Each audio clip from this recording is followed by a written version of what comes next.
Hello and welcome to Desi Share Market new episode. We are continuing our series Monopoly Stocks in Indian Share Market, and so this is the part two of second edition of our series Monopoly Stocks.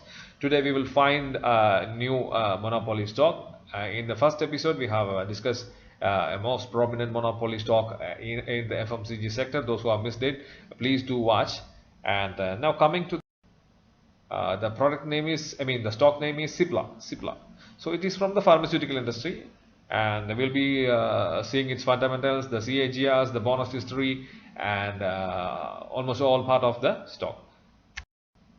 So this is the third largest player in India in the pharmaceutical industry, third in South Africa, and the top 10 in the generic companies in the United States of America.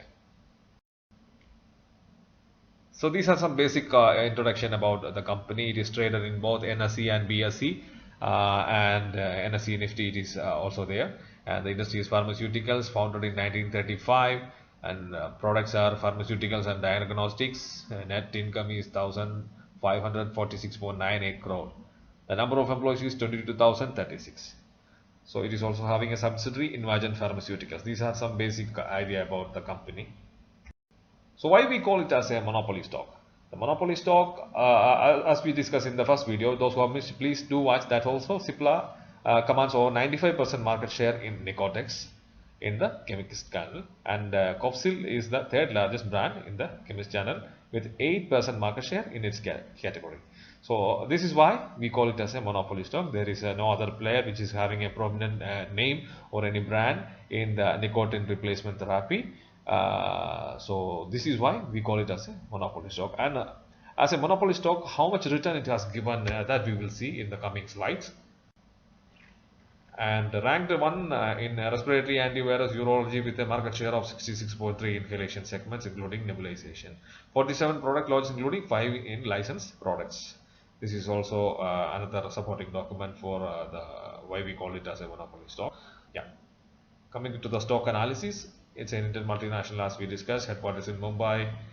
Again, develop medicines to treat respiratory, cardiovascular diseases, arthritis, diabetes, weight control, and depression, and other medical conditions. So these are the same brand, the famous brands the Cipla is manufacturing. Their flagship products are there, and hope everyone knows these, familiar with any of these brands. Seroflow, then coming to Omnigel, Virade, Budesonide, Entero, and Foraca. So these are some of other familiar and major products manufactured by Cipla. These are their famous brands. So fundamentals of this company, as we know, this is a large cap company with a capital of 62,330 crore, and the book value of this company is 195.49 rupees, and ROC is 11.77, ROE is 9.17 percentage, and the sales growth for the last 3 years is 5.98, face value is 2, dividend yield is 0.9339 percentage. The stock PE is 38.51, which is higher than the industry PE.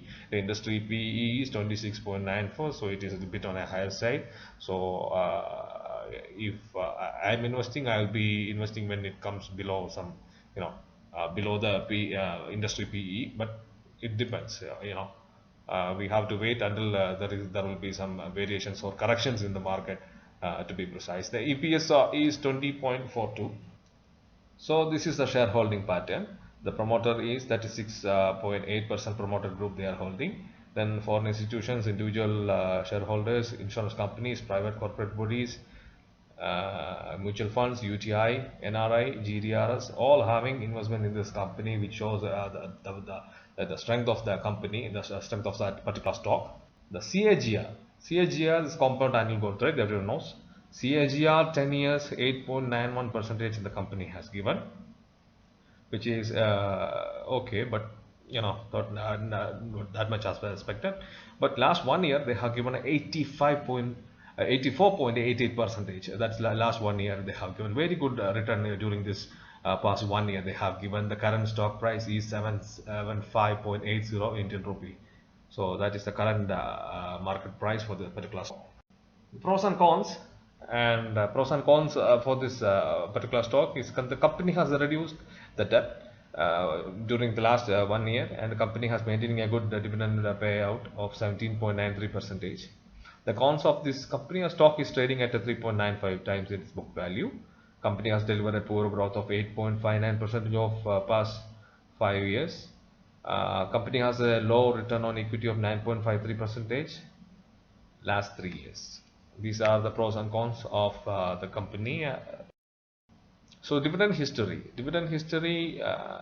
they are consistently giving a dividend every year. In 2013 they have given 14, 15, 16, 17, 18, 19 and 20. They have given a special dividend as well. This year they have given almost 4 rupees on March. That is interim, it's not a final dividend, so there might be one more, depends on the company policy. This year it's already given 2 dividends. Bonus and split history. The last bonus the company has given on 2006 April 24, and the record date was 25th. That is 3:2, and the split, they have split the stock in 2004, the face value 10 to face value 2. So this video is made for educational purpose only, and there will not be any recommendation to buy or sell the stocks. Before taking any decision on investing any shares, please do consult your financial advisor and kindly do thorough research and analysis. Thanks for watching this is share market. We will be discussing another monopoly stock very soon in the coming video, and we will be starting a new series hopefully by today, that is for the upcoming bonus and split. That will be a new series, so please do subscribe, like, share our channel. Please support, and we will see you soon. Thank you.